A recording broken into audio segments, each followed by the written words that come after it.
Hi, what's up DS3TV? We are back for another video. This one is his year Julius Caesar, 59 BCE, and is part of a playlist that viewer recommended to me, so we're watching the first part of it.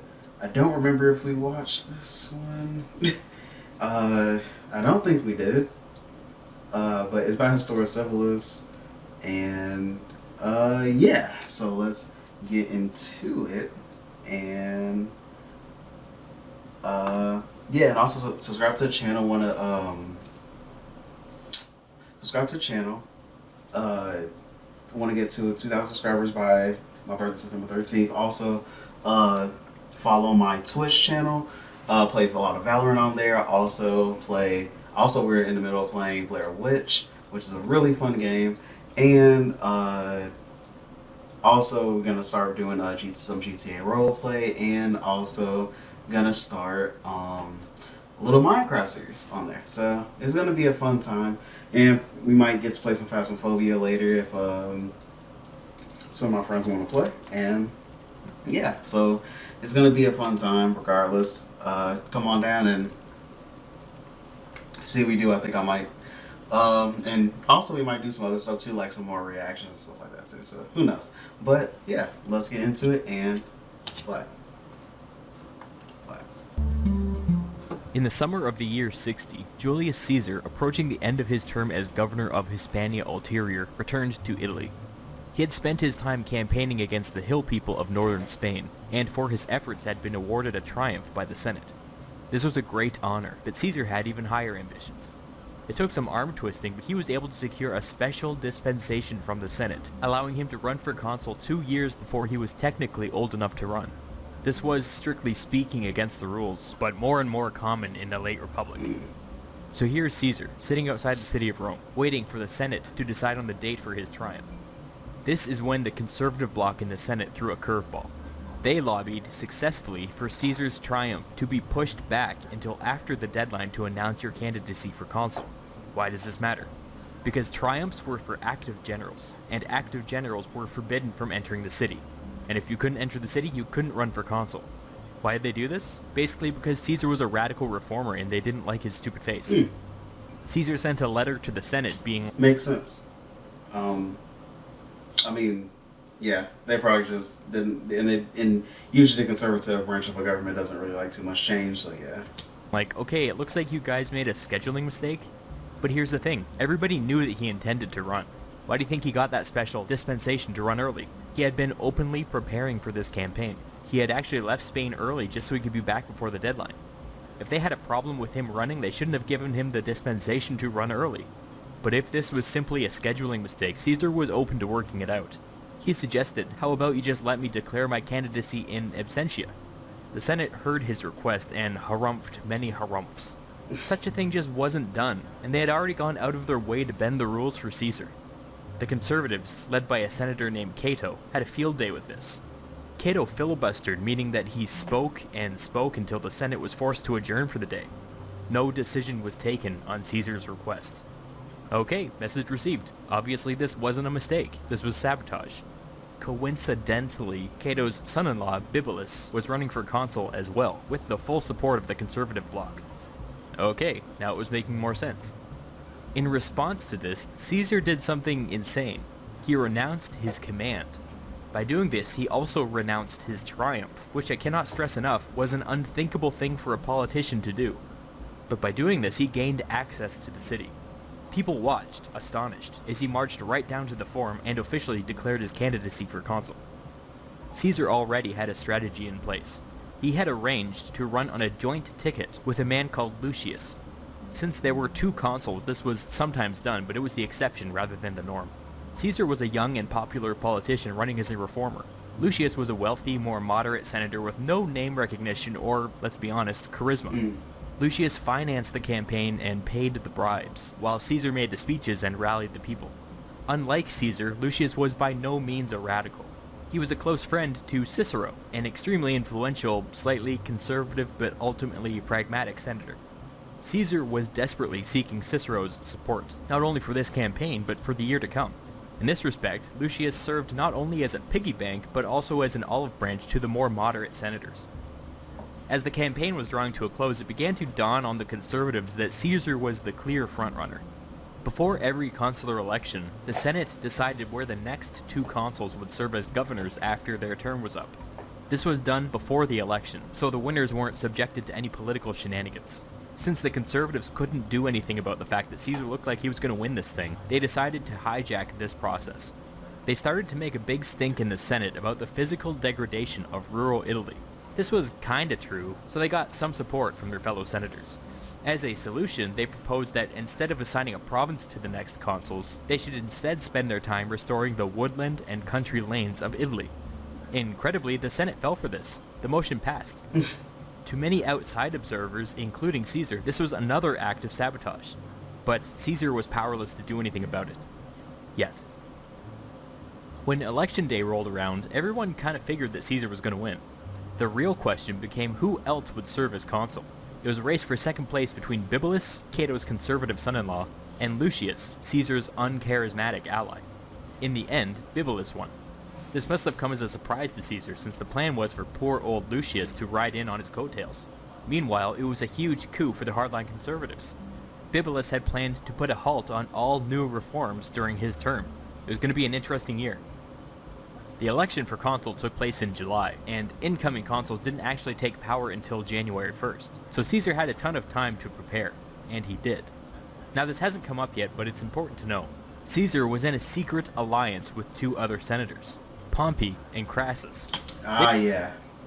I will say, I remember Pompey. I don't remember Crassus like that too much, but I do remember Pompey. This is known by historians as the First Triumvirate. As consuls, Pompey and Crassus had a terrible time getting any significant legislation past the conservative bloc in the Senate. They each came in making big promises to their supporters, but neither was able to deliver. Pompey had come back from the east, a conquering hero, and had promised to set up colonies for tens of thousands of veterans in the newly conquered territory. This was expensive, and he couldn't get a bill through the Senate. Crassus had promised to bail out the tax collectors, which, as you can imagine, was pretty unpopular. It didn't help matters that on top of this, there was a personal animosity between the two. As a remedy, these 2 men secretly backed this young populace named Julius Caesar. If Caesar could pass these bills for them, they promised to back the rest of his legislative agenda. The group also agreed to pull any bill if one of the 3 found it objectionable. January 1st of 59 BCE rolled around, and Caesar and Bibulus began their term. It was customary for the consul who got the most votes in the election to take the lead during the first month, with the second place consul taking the lead during the second month, swapping back and forth for the entire year. This act of taking the lead was called holding fasces. Caesar held fasces first. He immediately ordered scribes to take down all Senate business and to post it outside in the forum for the public to read. Forever the populist, Caesar knew that he had the people on his side and wanted to increase public pressure on some of his more conservative colleagues. His next move, and we're still talking about the first day of his term, was to put forward an ambitious land reform bill. Let's go into detail on this. At this time, radical land redistribution had been a goal of reformers for over 70 years. Over the last century, Italy's agricultural sector had been hollowed out. The huge influx of slaves and wealth meant that small landowners were being bought up by huge mega-plantations, with hordes of slaves doing the actual work. This had pushed entire generations of poor farmers into the cities. These urban poor were now eligible for heavily subsidized bread, so this was a huge drain on the public coffers. Over the decades, these mega-plantations neglected their land, and much of it was just sitting there uncultivated. Domestic grain production dropped, while its demand continued to rise. This was a recipe for economic disaster, and the reformers had taken up the cause for generations, with some limited success. Caesar's first bill, on his first day, was meant to address this. He proposed that they set up a land commission, responsible for buying up land from willing mega-plantations and redistributing it to the urban poor through a lottery. The expectation was that this would allow for thousands of urban poor to leave the city and set up small, profitable farms on previously unproductive land. In order to maximize the number of people affected, applicants were required to be married men with 3 or more kids. And as a friendly gesture to Pompey, veterans were also allowed to apply. These new farmers were forbidden from selling their land for 20 years in order to prevent the mega plantations from just going around and buying it all up again. Many senators were concerned with the cost of this plan. As a concession to them, Caesar allowed for a region in central Italy called Campania to be exempted from the bill, since much of the land here was actually owned by the government and provided a steady source of income. The land commission was to be made up of 20 prominent Romans, appointed by the consul, who would then be responsible for the land purchases. After some senators raised objections, Caesar added a line to the bill that barred himself from serving as a commissioner. The thing is, before the public assembly could approve any bill, it had to be posted publicly for 24 days. Normally this wouldn't really matter, but Caesar had to hold fasces when the law went into effect. He needed the 20 men on the commission to be answerable to him. If the law went into effect when Bibulus held fasces, he could just stack the commission with a bunch of guys that would just reject every land sale. Caesar only had a few days to get this bill through the Senate if he wanted to get it passed by the public assembly before February. After the initial compromises were made, Caesar painstakingly went line by line and read the entire bill in front of the Senate, stopping after every sentence and asking if there were objections. There were none. After he was done, debate opened up, and Cato rose to comment. He spoke about how it was a very fine bill, but this year was just a bad time to do any major land reform. And then he kept talking, and kept talking. The dude was filibustering the bill. Caesar was beside himself. He had held the Senate's hand through this entire process, made compromises left and right, and yet Cato was still trying to torpedo this bill for no specific reason. Because he didn't like it, and he didn't like Caesar's face. Snapped. He ordered Cato arrested.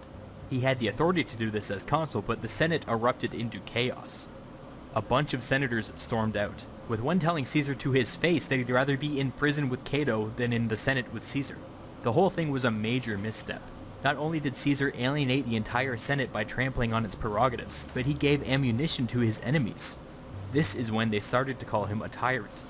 Caesar backed down. He released Cato and adjourned the Senate for the day.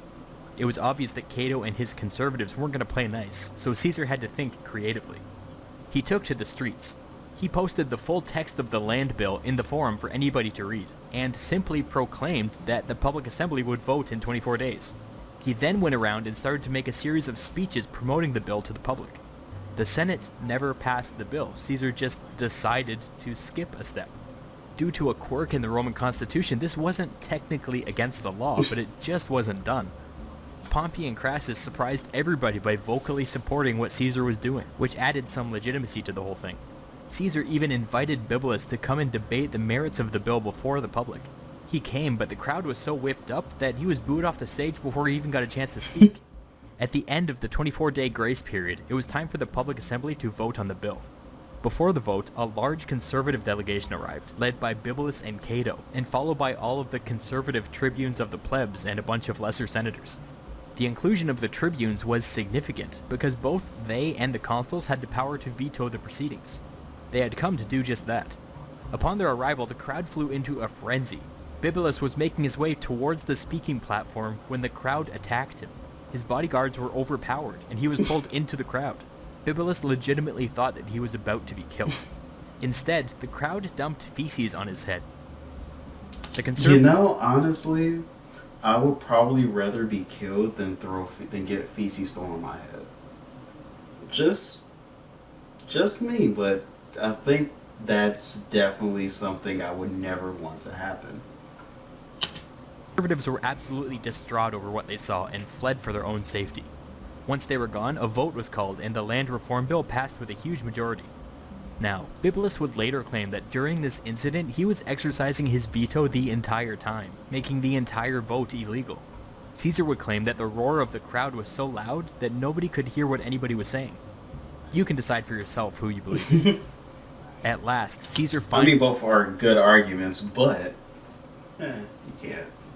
I will say, you can't blame Caesar for trying to get his law passed and, him, turning a blind ear, a deaf ear to hear, his opponent's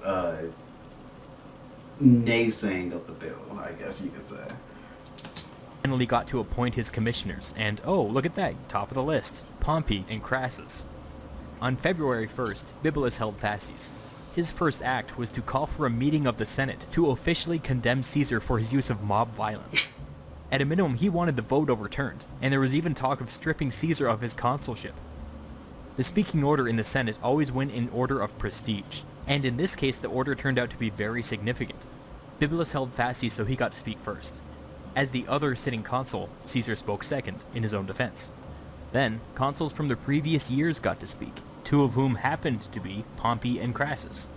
They both supported Caesar's actions and said that the vote was legal. This really got people's attention. Not only did Caesar have control over the mob, but he seemed to have the support of some of Rome's most powerful senators too.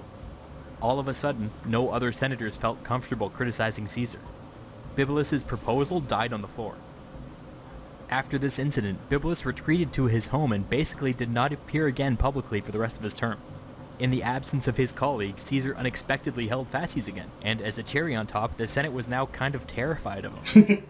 He had his big signature piece of legislation in place, so he started paying back his allies. The first order of business was to ratify Pompey's conquests in the east. See, Pompey had conquered an incredible amount of territory in the east, adding 4 new provinces to Rome. He also set up new protectorates and negotiated new alliances.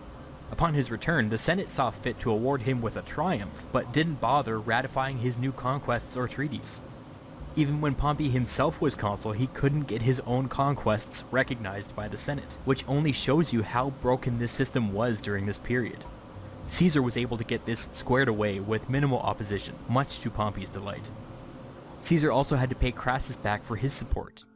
Crassus... Sorry about that, the camera cut out, so let's get back into it. We're at the part where they're talking about how Caesar is about to pay back Crassus because, Crassus because he's, because of his support for Caesar. So Caesar's about to pay him back and get his tax bill, signed. So let's watch that. By the tax collectors, who had gotten themselves into a bit of a bind. Rome didn't administer its own tax collection, but contracted it out to private companies who bid on how much tax they would be able to collect. Well, in the east, some of the tax collectors found themselves unable to meet their own bids, like by a lot. This was partially due to the fact that Pompey had spent years destroying commerce by conquering everything in sight, and partially due to the fact that the tax collectors just screwed up and overbid. Caesar lowered the amount of tax due by 1/3, and everybody walked away from the whole thing grumbling, but the problem was solved. Another weird piece of old business that Caesar wanted to clear up had to do with Egypt. The previous ruler, Ptolemy XI, having no legitimate heirs, left his kingdom to the Roman Republic in his will. After his death, Ptolemy XII, an illegitimate heir, assumed the throne, and Rome never bothered to press its claim. Finally, in Caesar's year, Ptolemy actually traveled to Rome to lobby for official recognition as the true ruler of Egypt. Apparently, Ptolemy paid Caesar and Pompey a king's ransom in bribes. Caesar asked that the Senate officially recognize Ptolemy's claim, and threw an alliance with Egypt in there for good measure. The Senate agreed, and the whole thing was taken care of. During this flurry of legislative activity, Bibulus, still housebound, would not stay quiet. Consuls had the power to decide when certain festivals and religious holidays were going to happen, and Bibulus was being a nuisance by putting them all on days when Caesar had votes scheduled. Technically, this should have made all of these votes illegal, but Caesar also happened to be Rome's head priest, and he seemed to think it was all okay. That's actually very funny. Caesar quite literally made Bibulus' life like a living hell, honestly. The people were quite content to just go along with this because they saw Bibulus as a laughingstock. Meanwhile, in the Senate, Caesar was able to get the money to resettle Pompey's veterans in the east, fulfilling his final legislative obligation to his fellow triumvirs. During the debate for this bill, one ex-consul named Lucullus spoke in opposition. When Caesar pushed back and lightly hinted that maybe it was time to start looking into old corruption charges, Lucullus threw himself on the ground and groveled at Caesar's feet like a slave, right there on the floor of the Senate in front of everybody. This was an ex-consul. It was shocking. You may, or may not, remember all the way back to before Caesar was consul, when the conservatives decided that he was needed to protect the woodland and country lanes of Italy after his term. Well, Caesar hadn't forgotten. Serving as governor after your term as consul was a huge perk, and Caesar wanted to make the most of it. One of Caesar's allies put forward a bill to give him the command of Illyricum, which was on the Adriatic Sea, and Cisalpine Gaul, which was in northern Italy, 2 provinces. This was for a 5-year command, which was longer than normal. He was also given the privilege of picking his own legates, which was usually something the Senate did. Just as this bill was going through, word came in that the governor of Transalpine Gaul had unexpectedly died. This province was just added to the mix, and by the end, the Senate had awarded Caesar 3 provinces and a total of 4 legions. By any conventional standard, this was overkill. Nobody got 3 provinces. I'm sure the Senate's logic was that once Caesar left the capital, politics would slowly return to normal, and if they needed to give him 3 provinces to convince him to leave, that was fine. It was around this time that Caesar proposed his second land reform bill, only a few months after the first one had gone into effect. We simply do not have enough information on Caesar's motives for this. Either Caesar felt emboldened by his newfound monopoly on power, or he felt that his first land reform bill wasn't as effective as he had hoped. Honestly, I don't know. But with this second bill, he turned his sights towards Campania, the publicly owned land that was explicitly exempted from the first law. There was enough land in Campania for 20,000 small family farms, and since Rome already owned the land, the bill could be implemented immediately, but it faced some fierce opposition in the Senate. Cicero in particular was a vocal opponent, saying that the loss of Campania would be too much for the Roman treasury to take. Caesar tried to bribe Cicero by promising to name him as one of his legates next year, but Cicero refused. In the end, many lesser senators found themselves intimidated or bribed, and the bill was able to squeak through without the support of men like Cicero. For his next mammoth legislative undertaking, Caesar It's surprising to me how many people he was able to just bribe and just, well, I guess not. It wasn't that surprising to see how many people that he was able to bribe, but how easily he was able to take over control of the government in Rome. Tackled one of his pet projects, and again, it didn't make him any friends in the Senate. For the majority of Caesar's adult life, he had been fascinated with how Roman provinces were governed, and he had some serious proposals for reform. A lot of proposals, actually. He dropped on the Senate's doorstep a bill with over 100 separate chapters, covering everything from administration to tax collection to restrictions on bribery to rules on balancing provincial budgets. It had everything. The conservative bloc in the Senate had devoted their careers to crusading against corruption, so they had a really hard time criticizing this bill. And, by the way, everybody agreed that these reforms were badly needed. The conservatives hated Caesar's guts, but they couldn't find any way to block this bill without looking like complete hypocrites. It passed easily, and these reforms remained in place relatively unchanged for centuries. We are approaching the end of Caesar's term as consul, but at some point in the autumn something weird happened. We can't say with certainty what happened, but we have rumors. Listen to some of these stories and let's see if a pattern emerges. The first version we hear is this. A man named Vettius came before the Senate and claimed that a senator named Curio, one of Caesar's chief opponents, planned to murder Pompey. Another version, Vettius said that Curio planned to murder Pompey and Caesar. Another version, Vettius said that Curio and a man named Brutus, maybe you've heard of him, planned to murder Pompey and Caesar. Another version. Well, at least one of those were right. Vettius said that Curio and Brutus and Bibulus planned to murder Pompey and Caesar. Another version, Vettius said that Curio and Brutus and Bibulus and Cicero's son-in-law planned to murder Pompey and Caesar. Okay, so it seems like that Pompey and Caesar are literally about to get slaughtered by someone at this point. Another version, Vettius said that Curio and Brutus and Bibulus and Cicero's son-in-law and Lucullus, that guy who had fallen before Caesar and begged like a slave, planned to murder Pompey and Caesar. You get the idea. It looks like this started off as one rumor that may or may not have been true and conveniently ballooned until it touched almost every one of Caesar's political enemies. Get out your tinfoil hats because there's one more detail we know. The next day, Vettius was found dead. October rolled around and Caesar oversaw the selection of his successors. Bibulus inexplicably kept on pushing back the election.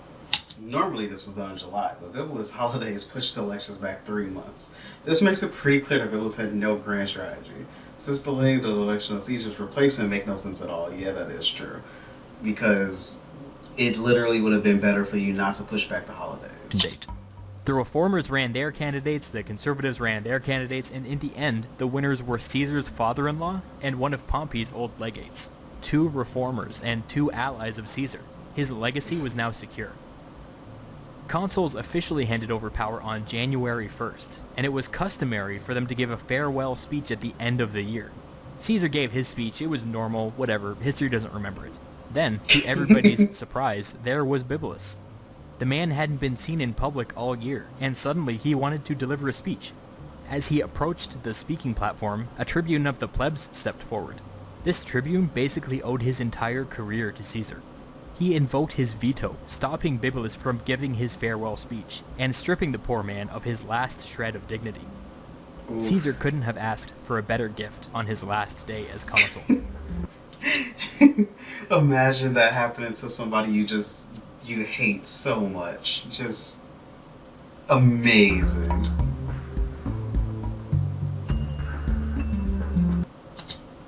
Okay, so that was interesting. But yeah,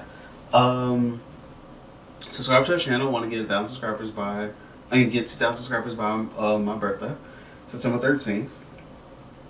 And yeah, also subscribe to the channel. Also follow my Twitch channel. It's in the link in the description, Diana Goddess. And yeah. So the next, what was I gonna do? Oh, and yeah. Also, you can this was recommended to me by a subscriber, and you can recommend me videos in the comment section down below. And yeah, talk to you guys in the next video, and bye.